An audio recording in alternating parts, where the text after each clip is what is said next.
Welcome to the deep dive. Today we're digging into something that, well, looks simple on the plate but has a lot going on underneath. We're talking about a roasted beet and chickpea arugula salad with balsamic dressing.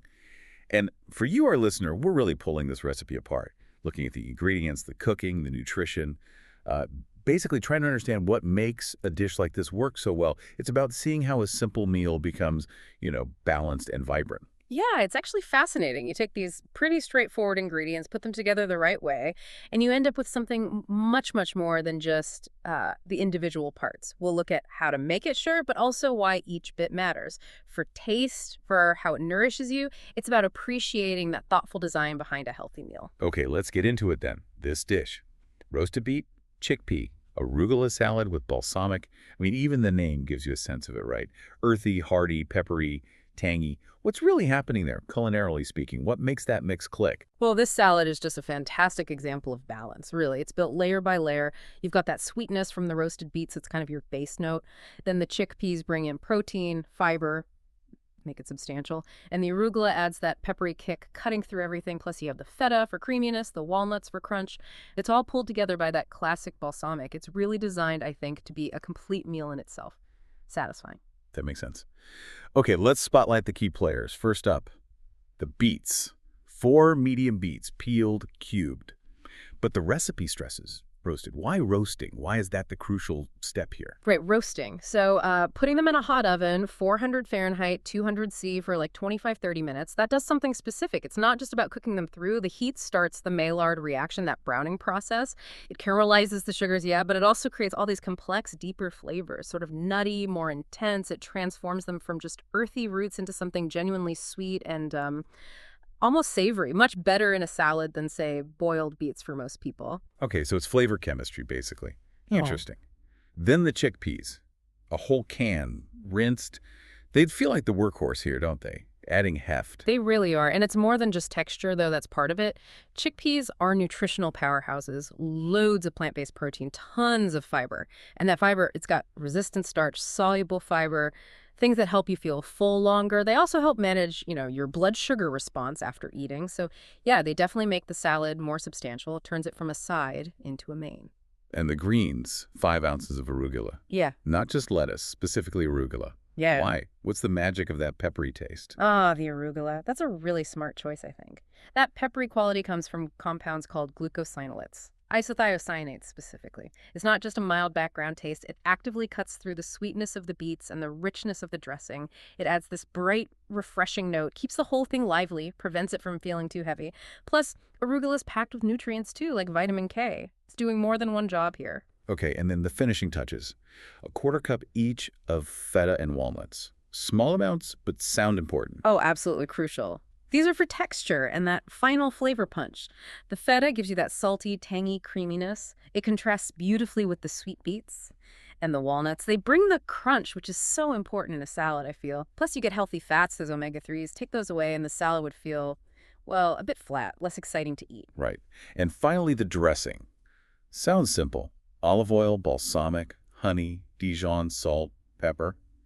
But is it just simple? It looks simple, but it's perfectly balanced. There's a reason it's a classic. You've got your extra virgin olive oil for healthy fats and richness. The balsamic vinegar brings that essential tanginess, that acidity. Honey's there not just for sweetness, but to mellow out the vinegar a bit, adds body too. And the Dijon mustard, it's key. It helps emulsify, keeps the oil and vinegar mixed together, but it also adds its own little sharp kick. It ties everything together without overpowering the main ingredients. It's carefully thought out. Okay, so we've got all the parts. Now, putting it together. The crafting process, as the notes say. What are the really vital steps here? Things someone might miss? Yeah, how you assemble it definitely matters. First, back to those beets. Roasting them right is step one. We talked about the heat, but also cutting them evenly helps them cook and cool properly. And that instruction to cool completely, that's super important. You can't skip that. If you throw warm beets onto arugula, it just wilts immediately. You lose all that freshness and texture. Soggy salad, nobody wants that. Cooling lets the flavors settle too. Right, avoid the wilts. Makes sense. So while the beets cool, you make the dressing, then combine. Exactly. Make the dressing while things are cooling efficient. And when you whisk that dressing, really whisk it. You want that nice, stable emulsion so it coats everything evenly. Then, assembly time. The recipe says toss gently. And that's key. You want to coat everything, but you don't want to mash the beets or bruise the delicate arugula leaves. Gentle does it. And then sprinkle the feta and walnuts on top right at the end. So they stay separate and crunchy. Precisely. You want that contrast when you take a bite. If you mix them in too early, they can get a bit lost or soggy. Got it. And what about serving? There's a note about timing serve now or chill for up to 2 hours. What's behind that?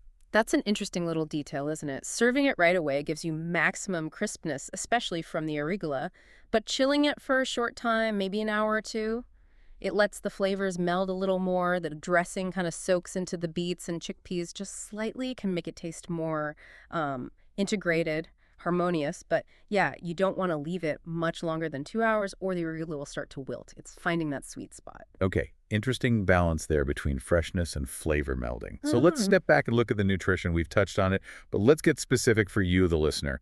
Per serving, it's around 320 calories, 18 grams fat, 35 carbs, 10 protein, 9 fiber.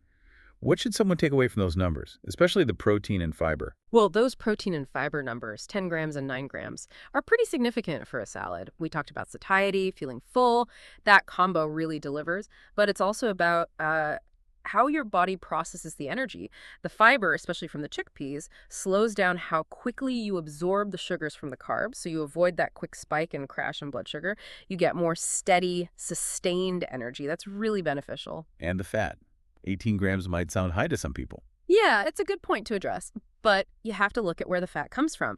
Most of it is from the olive oil and the walnuts. These are largely unsaturated fats, monounsaturated and polyunsaturated. These are the good fats, good for heart health, can help reduce inflammation. They also help your body absorb certain vitamins from the salad, like vitamin K from the arugula. So it's not just fat, it's functional, beneficial fat. It shows how a meal can have a decent fat content and still be incredibly healthy and balanced. Okay, so it's really a well-rounded nutritional profile then. Right. So pulling it all together, whether you're looking for a healthy lunch, something for meal prep, or just a dish that feels both, satisfying and good for you. This roasted beet and chickpea arugula salad seems like a fantastic option. It really shows how simple ingredients prepared with a bit of thought make something pretty special. Absolutely, and understanding why it works, the flavor pairings, the textures, the cooking methods, the nutrition, that kind of understanding empowers you, doesn't it? You can make better choices, maybe even start experimenting yourself. It takes you from just following instructions to really cooking with intuition, applying these ideas elsewhere. Yeah, exactly. Now you don't just have a recipe. You have a deeper sense of the why behind it all. Why it tastes good, why it feels good to eat. So thinking about the salad, its layers, its balance. What's one thing that stands out to you now? Maybe a specific interaction between ingredients or a technique. And how might that change how you look at your next meal, whether you're making it or ordering it? Just consider how those small decisions, roast versus boil, this green versus that green, really shape the whole experience. Something to chew on, perhaps?